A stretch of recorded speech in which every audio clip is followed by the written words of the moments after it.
दोस्तों मुझे बहुत सारे ऐसे क्वेश्चन आते हैं कि सर हमारी सैलरी बहुत ज़्यादा नहीं है, थोड़ी सैलरी है हमारी 15-17 हज़ार रुपये की सैलरी है, हम उसमें ज़्यादा नहीं 2-3 हज़ार रुपये से ज़्यादा का इन्वेस्टमेंट नहीं कर सकते।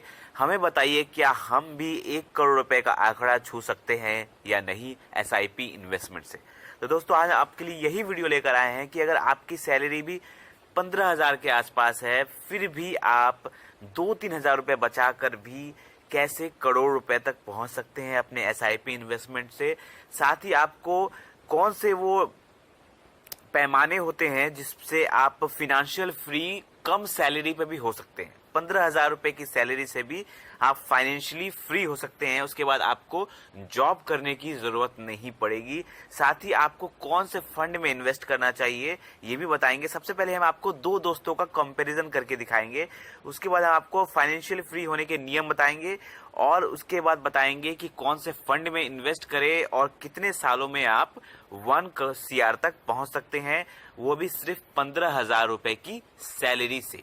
तो चलिए सबसे पहले हम बात करते हैं कि कौन से वो फाइनेंशियल फ्री होने के जो नियम है जो आपको फॉलो करने हैं। अगर आपकी सैलरी 15 हज़ार 17 हज़ार मतलब सैलरी बहुत ज्यादा नहीं है, एवरेज सैलरी है, मिडिल क्लास वाली टिपिकल स्मॉल सैलरी, उसमें कैसे आप बड़ा पैसा बना सकते हैं। तो इसके फाइनेंशियल फ्री होने के नियम हम आपकी स्क्रीन पर देख रहे होंगे आप कि सबसे पहले आपको क्या करना है, अपने एक्सपेंसेस को कम करना है। जितना हो सके आपको अपने एक्सपेंसेस, अपने खर्चे को कम करना है। दूसरा है आपको ईएमआई और लोन को खत्म करना है। जितना हो सके अगर आपकी सैलरी कम है तो आपको जितना हो सके ईएमआई और लोन्स जो होते हैं, खास करके जो लोग मोबाइल की ईएमआई कर लेते हैं, आईफोन ईएमआई या कोई या बाइक की ईएमआई हो गई या कार की ईएमआई होगी, मतलब इस टाइप के जो ईएमआईज होते हैं इसको आपको नहीं करना है, लोन आपको नहीं करना है, ठीक है। और जितना हो सके आपको सेविंग्स करना है और उन सेविंग्स को क्या करना है, आपको इन्वेस्टमेंट करना है जितना ज्यादा हो सके। और start investment as soon as possible, मतलब जितना जल्दी हो सके उतना जल्दी आपको इन्वेस्टमेंट स्टार्ट करना है। तो ये थे फाइनेंशियल फ्री होने के नियम। ये तो नियम आपको फॉलो करना है। उसके बाद आपको हम कंपैरिजन दिखाते हैं कि दो दोस्तों का कंपैरिजन, एक है मिस्टर अरुण, एक है मिस्टर अरविंद, ठीक है। तो अरुण और अरविंद का कंपैरिजन हम आपके सामने दिखाते हैं। समझ लीजिए मिस्टर अरुण की एज है 22 साल, उनकी सैलरी सिर्फ 15 हज़ार रुपए है, ठीक है। और वहीं पर अरविंद की उम्र 32 साल है, उनकी सैलरी ज्यादा है, डबल है, 32 हज़ार रुपए उनकी सैलरी है। मतलब इनकी सैलरी 15 हज़ार, इनकी 30 हज़ार रुपए, डायरेक्ट डबल है। लेकिन ये क्या करते हैं, अपने एक्सपेंसेस को कम करते हैं। अरुण अपने एक्सपेंसेस को कम करते हैं और 15 हज़ार जो कमाते हैं सिर्फ 12 हज़ार रुपए ही खर्च करते हैं, बाकी वो पैसे बचा लेते हैं, 3 हज़ार रुपए बचा लेते हैं। वहीं पर अरविंद क्या करते हैं, 30 हज़ार रुपए कमाते हैं तो 30 हज़ार का 30 हज़ार वो खर्च कर देते हैं, उनके पास कोई सेविंग्स नहीं है।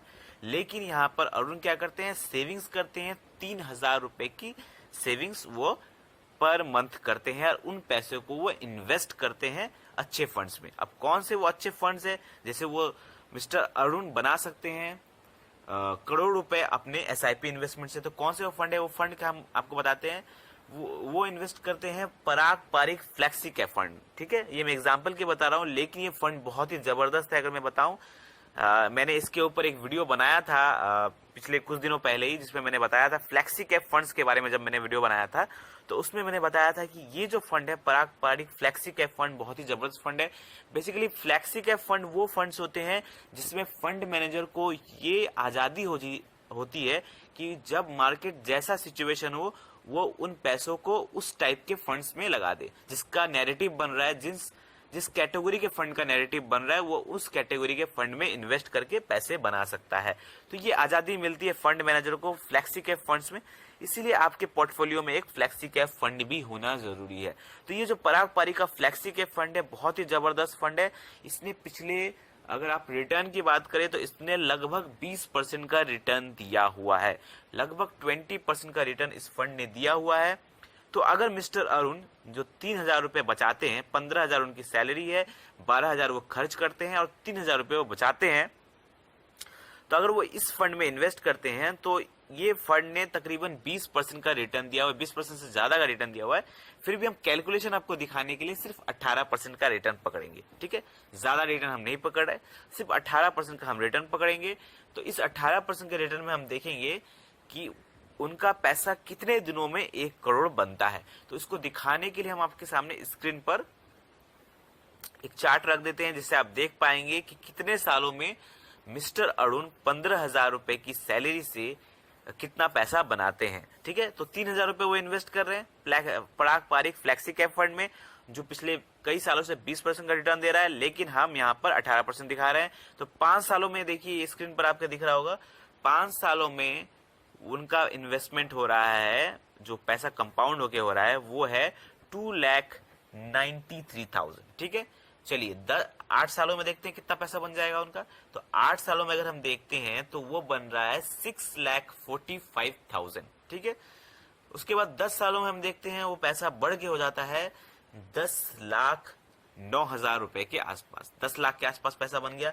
आप देखिए 10 ईयर्स तक उन्होंने किया था 10 लाख रुपए के आसपास बनना था, वही 5 साल उन्होंने और चला दिया तो कितना हो गया वो 48 लाख रुपीज से ज्यादा हो गया, सिर्फ 5 साल और उन्होंने इन्वेस्टमेंट कंटिन्यू किया। तो चलिए, और वो 15 साल के बाद उन्होंने और कुछ साल इन्वेस्टमेंट जारी रखा, और वो इन्वेस्टमेंट जारी रखा उन्होंने 22 सालों तक। तो जैसे ही उन्होंने 22 सालों तक इन्वेस्टमेंट जारी रखा तो वो पैसा बन के हो गया 1 करोड़ 1 लाख रुपए। तो देखिए मिस्टर अरुण ने अगर 22 साल तक इन्वेस्टमेंट किया 3,000 रुपए पराग पारिक फ्लेक्सी कैप फंड में, जिसने 20% का रिटर्न दिया है, लेकिन हमने 18% पकड़ा, तब भी उनका 22 सालों में उनका 1 करोड़ रुपए से ज्यादा की राशि बन जा रही है। सैलरी कितनी है उनकी? सिर्फ 15,000 रुपए।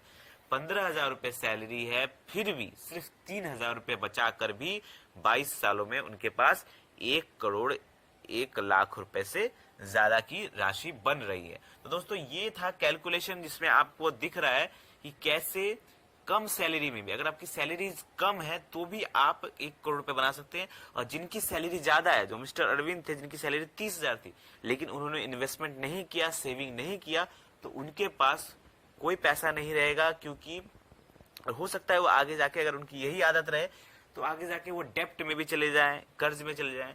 लेकिन जिसके पास सेविंग करने की आदत है, इन्वेस्टमेंट करने की आदत है, वो हमेशा लॉन्ग टर्म में फायदे में ही रहेगा।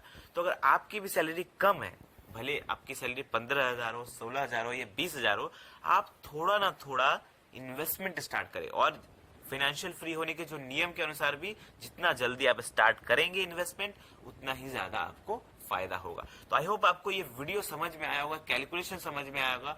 कोई भी डाउट है, कोई भी क्वेश्चन है, तो आप हमें कमेंट में पूछ सकते हैं। वीडियो अच्छा लगा हो तो लाइक करें, और ऐसे ही जबरदस्त वीडियो पाने के लिए हमारे चैनल को सब्सक्राइब करें। धन्यवाद।